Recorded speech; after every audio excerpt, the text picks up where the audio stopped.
کے زائر کا کربلا جانا، کربلا شے کے زائر کا کربلا جانا۔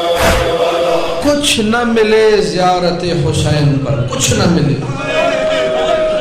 اتنی چیز مل جائے جو روایت میں آئی ہے کہ جیسے ہی زائر اپنے گھر سے نکلتا ہے اللہ فرشتوں کو اس کے گھر کی حفاظت کے لیے بھیجتا ہے۔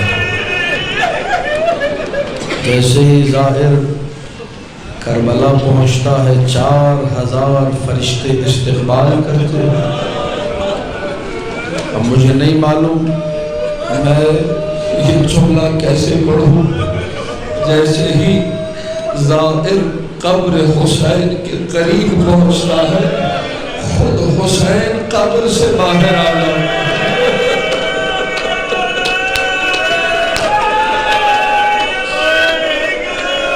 کامل الزیارات کی روایت ہے،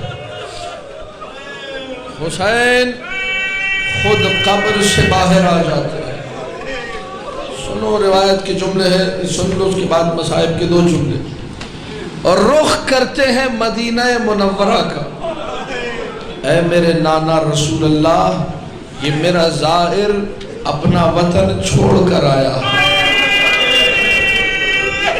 ایک پردیسی کے لیے دعا کر رہا ہے۔ میرا زائر اپنا وطن چھوڑ کر آیا ہے، اے میرے نانا رسول اللہ، آپ ہاتھ اٹھا کر اس کے لیے دعا کیجئے۔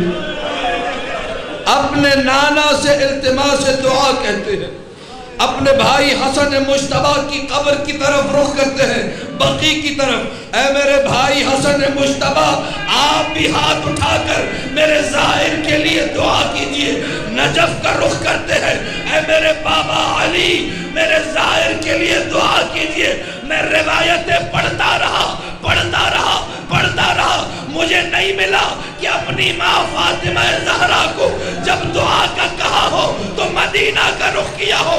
روایت کا جملہ یہ ہے، ان فاطمہ بنت محمد تحضر فی کربلا وتدعو لزبار الحسین۔ ادھر زائر کربلا پہنچتا ہے، ادھر حسین کی غریب ماں خود کربلا آ جاتی۔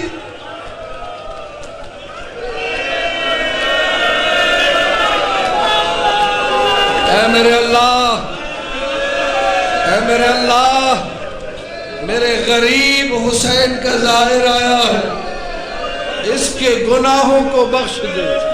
اللہ اکبر۔ جس کے لیے زہرا دعا کرے، ہو سکتا ہے وہ پاکیزہ نہ ہو سکتا ہے اس کے گناہ بخشے نہ جائے۔ فاطمہ زہرا زائروں کے لیے دعا کرتی ہے۔